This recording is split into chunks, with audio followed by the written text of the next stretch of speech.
Hello students, welcome back to your science class. So students, in the previous class, we were talking about that of the plasma membrane or that of the cell membrane. And there we have understood that how the process of the diffusion take place. Actually, the process of diffusion means what? It is the process in which the movement of the particles occur from the higher concentration to that of the lower concentration. That is called as the diffusion. While if we talk about the osmosis process, so in the osmosis process, the particles they start moving from the higher concentration to the lower concentration. But here the movement occur with the membrane, and that membrane is a selectively permeable membrane. So through the selectively permeable membrane, the process of the osmosis take place. This is the basic difference you can say in between that of the diffusion and osmosis. The diffusion is what? There also the particles used to move from the higher to the lower concentration, but there is no need of a semi-permeable or selectively permeable membrane. But in case of a osmosis, there is a need of a selectively permeable membrane. Now, let us see if suppose we have taken an animal cell or a plant cell, and when we will keep it into the sugar solution or salt solution which is made with an aqueous solution of the salt or that of the sugar, then three things could happen. First one, if the medium surrounding the cell has a higher water concentration than the cell, meaning that the outside solution is very dilute and the cell will gain water by osmosis, and such a solution is known as hypertonic solution. Remember that, student. See what happens. Suppose you have taken that cell and you had kept it into the higher water concentration. So suppose you have taken the plant cell and when you kept it into the higher water concentration, so the concentration of the water outside to that of the cell is what? It is more than the concentration of the water inside to that of the cell. So obviously here there is a concentration gradient occurred with that of the water itself. So water start moving from the higher concentration to that of the lower concentration. It means through that of the cell membrane. Cell membrane is what? It is a selectively permeable membrane. What does that mean? It means that it allow only few particles to pass through it. So the particles start moving from the higher concentration to that of the lower concentration. Okay, it means through that of the semi-permeable membrane, the water which is present outside to that of the cell, it start moving from outside to inside. And such a solution in which the outer concentration is dilute than that of the inner one, such a solution is called as hypotonic solution.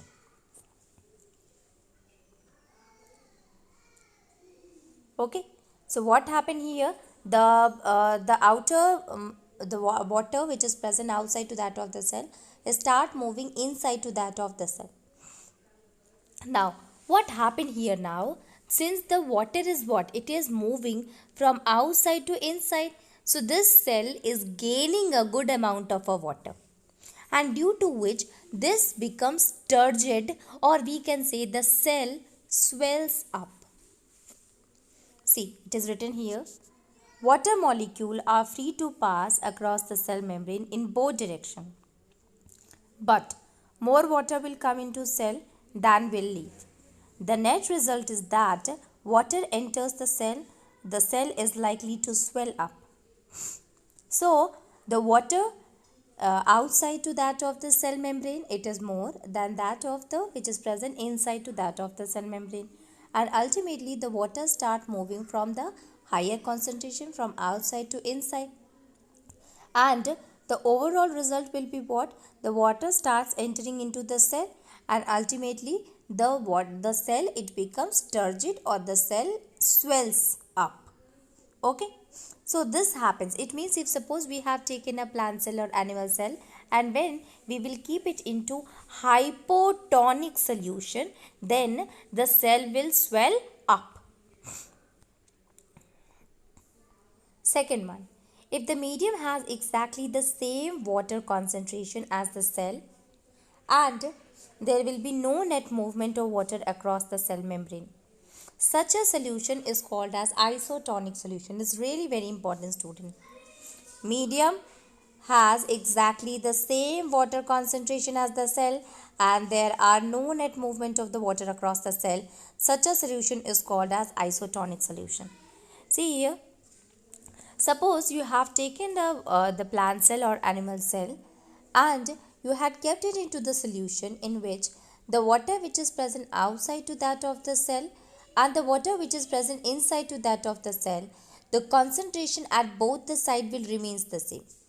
Ultimately, what will happen? The water, there is no net movement will occur because there is no concentration gradient is formed between that of the water present outside or inside.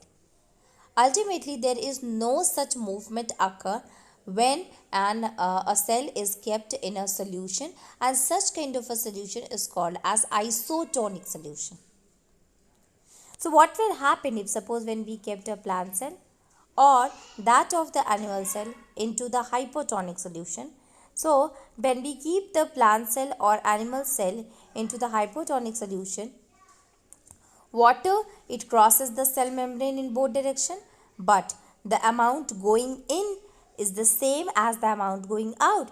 So there is no overall movement of water occur, and the cell will stay the same size. So see here what happened. The water which is present outside and the water which is present inside, the flow of the water will remain the same from outside to inside as well as from inside to outside.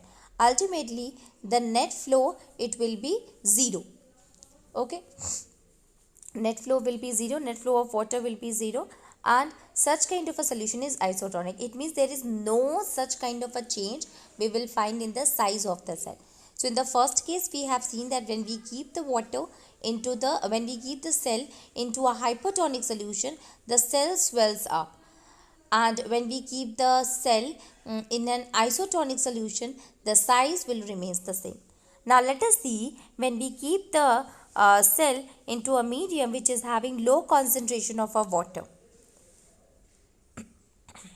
So if the medium has a lower concentration of water than the cell, meaning that it is a very concentrated solution, the cell will lose water by osmosis, and such a solution is known as hypertonic solution. See, if we have taken a medium and there the water concentration is what? It is less, it is lower than the water concentration present inside to that of the cell. So what happened? The concentration which is present, the concentration of the water inside is more as compared to the concentration of the water present outside, and due to which the water start moving from the cell to outside, because the concentration gradient is formed here and higher concentration of water is present inside the cell, while outside lower concentration of water is present.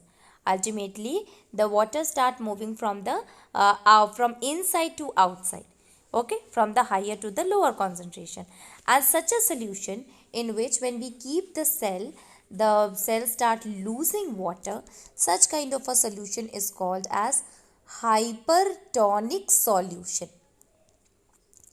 Now what happened here?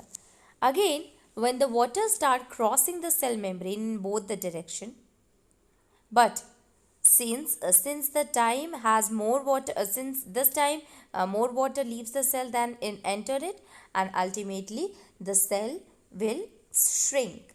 What happened? The water which is present inside to that of the cell is more than the water which is present outside to that of the cell, and we know that the process of osmosis tell that the movement occur from the higher concentration to lower concentration. Ultimately, the water starts coming out from that of the cell and making the cell shrink. Okay.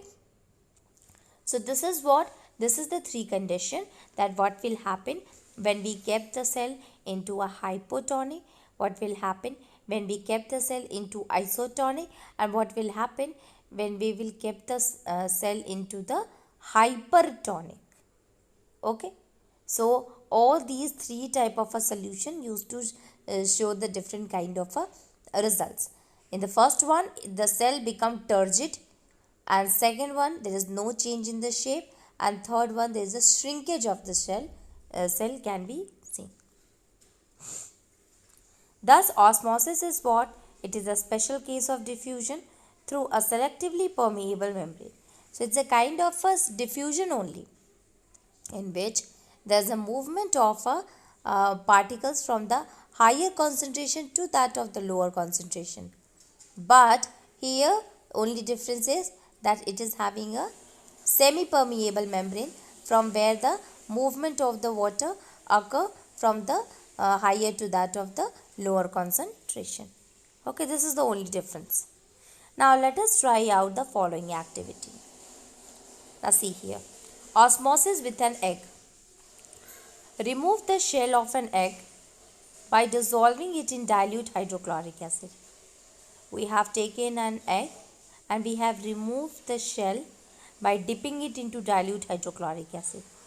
The shell is what? It is mostly carbonate, calcium carbonate. A thin outer skin now encloses the egg.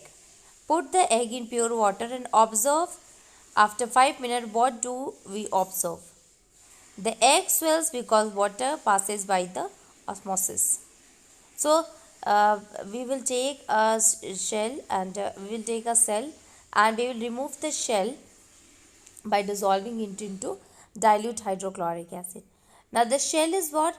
Basically, it is made up of a calcium carbonate and a thin outer covering which encloses the egg also. Now, we will take this egg and we will put it into pure water and then we will going to observe it after 5 minutes. What do we observe? See, when we keep the cell inside to that of the... So here, when we kept the shell into the water, we will find that the cell swells up, and it is because of the endoosmosis. What happened outside? The water is more as compared to the as compared to the water which is present inside the egg, and due to which, due to the endoosmosis, or we can say endocytosis, the water start moving from the higher concentration to the lower concentration, making the egg to swell. Place a similar de-shelled egg in a concentrated salt solution and observe. Now again we will take a cell, an egg, and we will remove the shell, and then we will take this de-shelled egg into the concentrated salt solution and observe it for 5 minutes. So when we will keep it, we will find we will observe it for 5 minutes. What we will find? That the egg shrink. Why? What is the reason behind it? So water start moving out from the egg to the solution, which consisting of a salt solution, which is of a very high concentration of the salt. So since more amount of water is present in the cell, so the water start coming out to the cell itself, and ultimately it will shrink. So this is what, student, this is the two condition. At the first case, we have seen that the cell swells, and in the second case we have seen that the cell plasmolysed or cell shrink. Same kind of activity we can do with the dried raisin or apricot also. So we have taken here dry raisins or apricot in a plain water and leave them for some time. So we have taken the resin, we have taken the apricot and leave it for some time. Then we will take a concentrated solution of a salt or sugar. What we will observe here? Now each gain water and swells when placed in water. However, when placed in a concentrated solution, it loses water and consequently shrink. So when we have taken the resin and apricot and add it into water and leave it for some time, we will find that it will become swells up. Now when we take it into the concentrated solution of a sugar or a salt, then what happened? We will find it that it will going to we will find here that when we have taken the the apricot and resin and keep it in the water, then since the water which is present outside, it starts moving inside, and due to which it makes the resin as well as that of the apricot to swells up. So when it is placed in the water, then it swells up, and it is because of a hypotonic solution in which the water start moving from outside to inside. The concentration of water is more outside as compared to inside. While in the second case, we will find that when placed in a concentrated aqua solution, it loses water and consequently shrink. So when we place the concentrated solution, when we place this cell into the resin or that of apricot in a concentrated solution, then it starts losing water, and consequently what will happen, it shrinks. Okay, so it is because the amount of water present inside it is more as compared to outside. So water start moving from inside to outside, making the apricot or resin to shrink. Okay, so this is the one of the other activity by which we can find out that what will happen when we keep the cell into a hypertonic or a hypotonic solution. Now see here, unicellular freshwater organism and most plant cells tend to gain water through osmosis. Absorption of water by plant is also an example of osmosis. Thus, diffusion is an important in exchange of gases and water in the life of the cell, and in addition to this, the cell also obtains nutrition from its environment. Different molecules move in and out of the cell through a type of a transport requiring use of energy. So here what we will find that the unicellular freshwater, they also obtain water through the process of osmosis. Even the water which is absorbed by that of the root, they also are a good example of osmosis, where the movement occur from the higher concentration to the lower concentration only.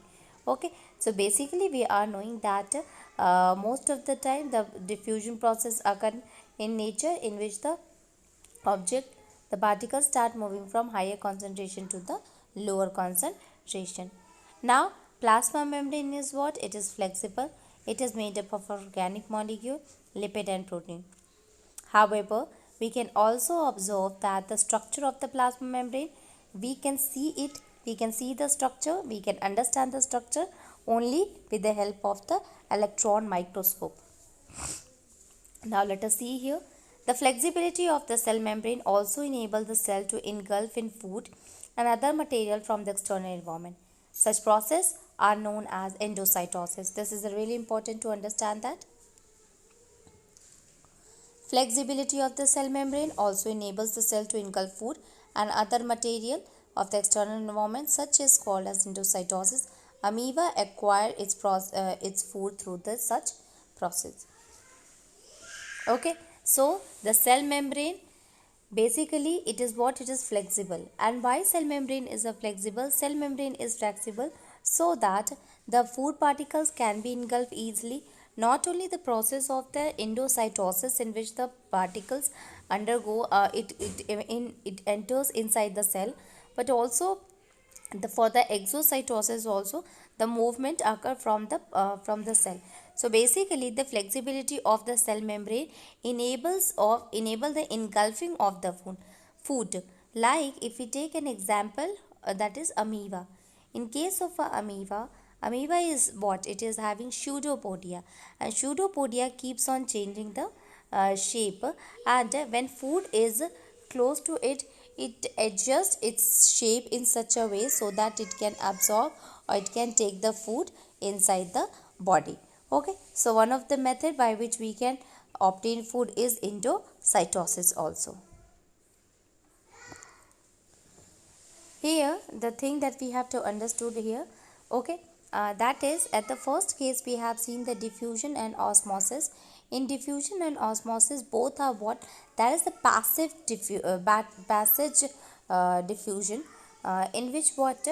Passive movement we can say, in which there is no need of a energy is there, while in case of other transport, active transport like ATP molecule or the mineral transport, exchange of the ions, that will take place by the help of an energy, by the expenditure of energy, and such kind of a transport is also called as an active transport. So one is the passive transport, diffusion and osmosis, both are passive transport, but exchange of the ions also take place in the other, and that will comes under the active transport. Now what do we infer from this? Now see here, let us start with the another one, students. So till now we have understood about the cell membrane, we have seen cell plasma membrane. Now let us move on and see the other part of the plant, and that is cell wall. See students, cell wall is what? It is not present in the animal cell, but yes, in the plant cell it is present. So we can say here, plant cell in addition to plasma membrane have another rigid outer covering called the cell wall. The cell wall lies outside. Cell wall lies outside to the plasma membrane, and the plant cell wall is mainly composed of cellulose. Cellulose is a complex substance that provides structural strength to the plant. So basically plant cell is what? That is, addition to plasma membrane, they are having the rigid outer covering, and the plant cell wall, it is basically composed of the cellulose. When you look at the structure, you will find out that the plant cell wall is what? Mainly composed of a cellulose. And what is cellulose? Cellulose is a complex substance which provide the structural strength to the plant. Okay, so it is what? It's a complex substance which help in providing strength to the plant. When a living plant cell loses water through osmosis, there is a shrinkage or from the cell wall, which this phenomenon is called as plasmolysis. See what happened when a living plant cell, it starts losing water.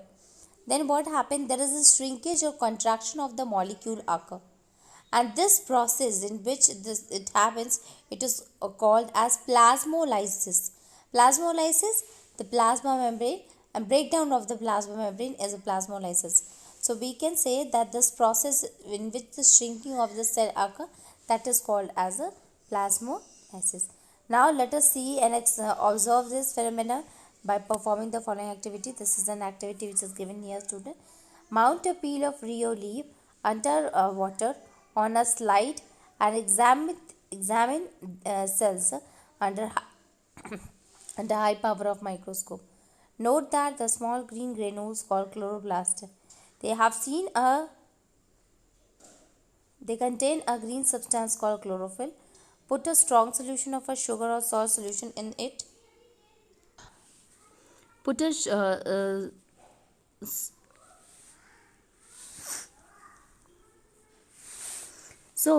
we will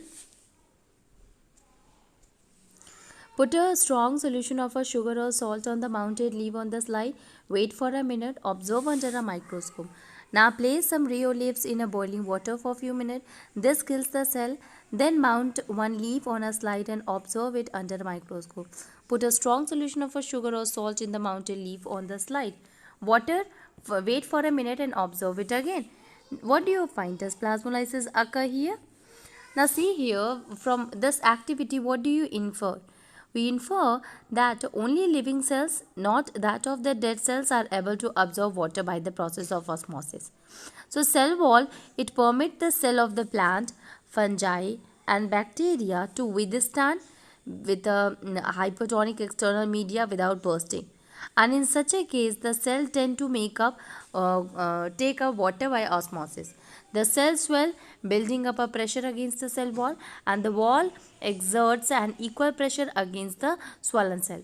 Because of their walls, such cell can withstand with such great changes in surrounding medium than animal cell. So basically what happened, when we had kept the cell into a hypertonic solution, then what happened in a hypertonic solution, then the cell becomes turgid. Okay, and as it was kept into the water, then it's start showing plasmolysis, it starts showing the shrinkage. Okay, so turgidity and shrinkage of the cell, overall we have understood that this is because of the type of a solution in which we had kept it. Okay, so this is about the cell wall, students.